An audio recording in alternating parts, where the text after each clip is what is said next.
പ്രപഞ്ചത്തിന്റെ പ്രതിഭാസങ്ങളൊക്കെ മനുഷ്യന്റെ ആരാധന പാത്രങ്ങൾക്കകത്ത് ഒതുങ്ങിക്കൂടിയപ്പോൾ ബൈബിൾ കാലഘട്ടത്തോട് വിളിച്ചു പറയുന്നു, പ്രപഞ്ചത്തിന്റെ സംവിധാനമല്ല ആരാധനയ്ക്ക് പാത്രം, പ്രപഞ്ചത്തിന്റെ സംവിധാനത്തെ ഉണ്ടാക്കിയ ദൈവമാണ് ആരാധനയ്ക്ക് പാത്രീഭവിക്കപ്പെടേണ്ടത്.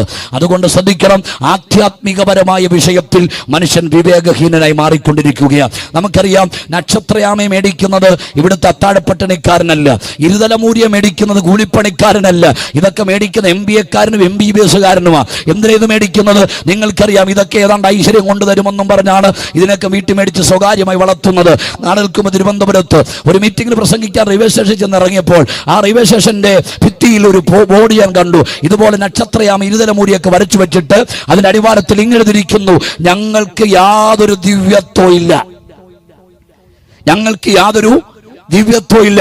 പക്ഷെ വിവേകഹീനനായി മനുഷ്യൻ എന്ത് ചെയ്തു? നക്ഷത്രയാമ ഇരുതലമൂര്യം വീട്ടിൽ കൊണ്ട് കെട്ടുക. എന്തിനു വേണ്ടിയാ? ഐശ്വര്യം തരുമെന്ന് പറയാൻ. എന്റെ കൂടപ്പുറപ്പ്, ഇത്രയും ക്ഷേത്രങ്ങളുള്ള, ഇത്രയും മോസ്കുകളുള്ള, ഇത്രയും ആരാധനാലയങ്ങളുള്ള, ഇത്രയും ദൈവങ്ങളുള്ള ഈ മണ്ണിൽ മൃഗങ്ങൾ ഐശ്വര്യം വാരിക്കരുമെന്ന് പഠിപ്പിക്കുന്ന ഗതികെട്ട ചിന്തകളെ വലിച്ചെറിഞ്ഞുകൊണ്ട് ഇന്ന് രാത്രി ബൈബിൾ വിളിക്കുക, സത്യദൈവത്തിലേക്ക് മടങ്ങുക. ഈ പ്രപഞ്ചത്തെ ഉണ്ടാക്കിയൊരു ദൈവമുണ്ടത്. സ്തോത്രം. ജ്ഞാനികൾ എന്ന് പറഞ്ഞ് മൂഢന്മാരായി യഥാർത്ഥ ദൈവത്തെ അന്വേഷിക്കുന്നവർക്ക് ഒരു സദ്വാർത്ത, യഥാർത്ഥ ദൈവത്തെ വെളിപ്പെടുത്തുന്ന ഉലക ചരിത്രത്തിൽ ഒരൊറ്റ പുസ്തകം, അതാണ് വിശുദ്ധ വേദപുസ്തകം. Praise the Lord.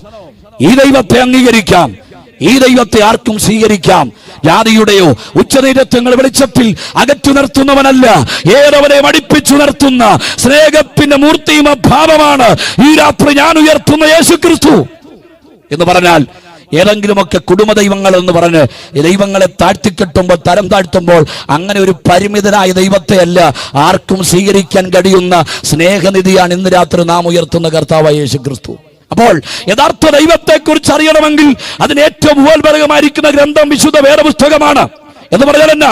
ഒരു ദൈവം എങ്ങനെയായിരിക്കണം, ഒരു ദൈവത്തിന്റെ സ്വഭാവം എന്താണ്, ഒരു ദൈവത്തിന്റെ ഭാവികാല പരിപാടികൾ എന്താണ്, ഇതിനെക്കുറിച്ച് ആഴത്തിൽ പഠിക്കാൻ കഴിയുന്ന ഒരൊറ്റ പുസ്തകമേ ഉലക ചരിത്രത്തിലുള്ളൂ, അത് വിശുദ്ധ ബൈബിളാണ്.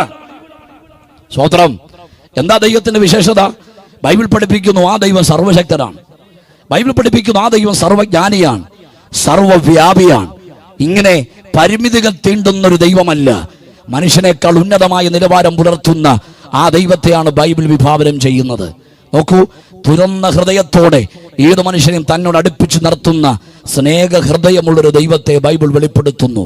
അവന്റെ മാനവർഗത്തോടുള്ള ഇടപെടലിനെ കുറിച്ചും വളരെ സന്തോഷനിർഭരമായി ബൈബിൾ അവതരിപ്പിക്കുമ്പോൾ യഥാർത്ഥമായിരിക്കുന്ന ആധ്യാത്മികതയിൽ ഒന്നാമത്തെ ഭാഗം യഥാർത്ഥമായി ദൈവത്തെ കണ്ടെത്തുക എന്നുള്ളതാണ്. സ്വന്തം ബുദ്ധിയിൽ യുക്തിയിലും ഊന്നി ദൈവങ്ങളെ മറ്റുള്ള ആരോപിക്കുമ്പോൾ, ഉപമിക്കുമ്പോൾ, സാദൃശ്യപ്പെടുത്തുമ്പോൾ, സങ്കല്പിക്കുമ്പോൾ ആ പരിമിതികൾ വലിച്ചെറിഞ്ഞുകൊണ്ട് ഇന്ന് രാത്രി യേശു വിളിക്കുന്നു. ആ യേശു കാലഘട്ടത്തോട് പറയുന്നു, ഞാൻ സത്യദൈവവും നിത്യജീവനുമാണ്.